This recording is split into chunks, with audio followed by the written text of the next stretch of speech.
Does the clicker work? Yes. Okay. I'm serious.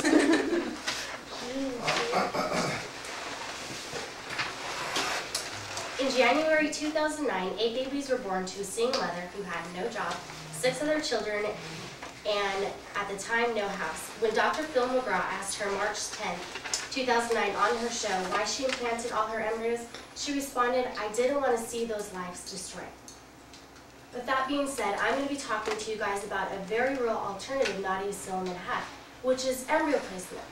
And Tia Callan wrote in the November 2008 Pediatric Nursing magazine, "In the year 2005, there were 500,000 frozen embryos in storage in the United States. Today, I'll be persuading you that embryo placement is a positive alternative for infertile couples and also for people in Nadia Silliman's situation who don't want to see their excess embryos destroyed.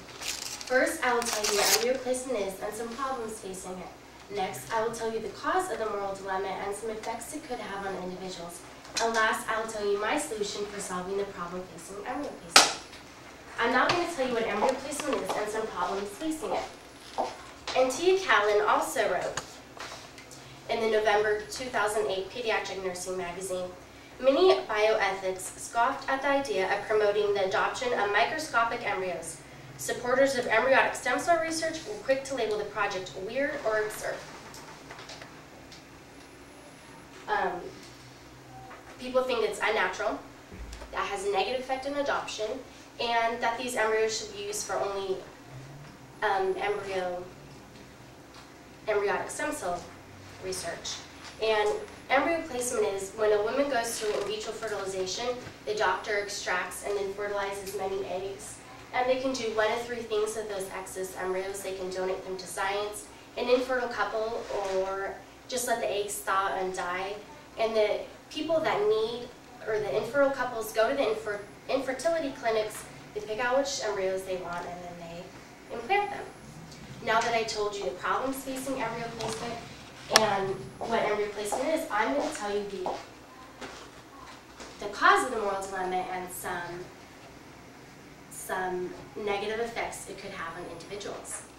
Thomas Arroad stated in the November 2008 Pediatric Nursing magazine, "Embryos have the potential through stem cells for curing diseases such as Parkinson's, Alzheimer's, and diabetes.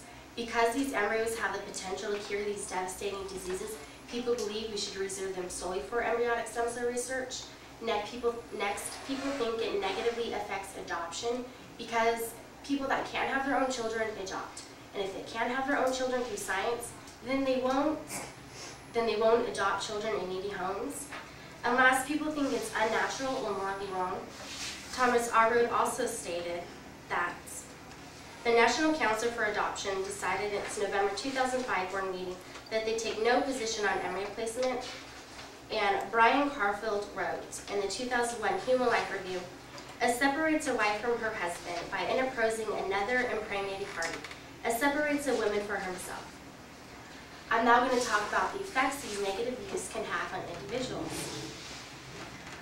People have the need and desire to carry, deliver, and breastfeed their own children.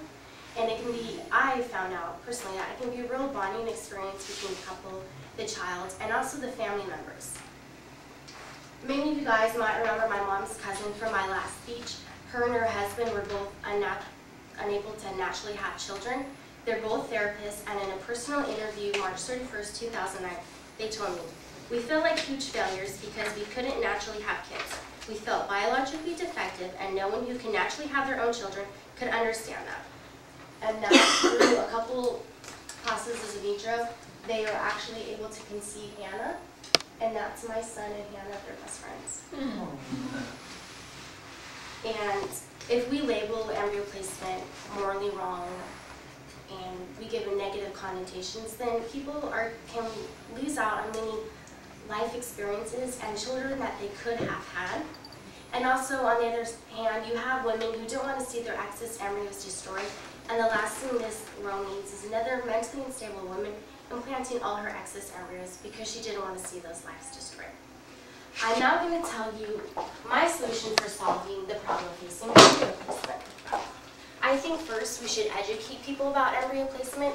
If they understand that individuals become mothers and fathers and aunts and uncles through embryo placement, they wouldn't seem so unnatural or morally wrong.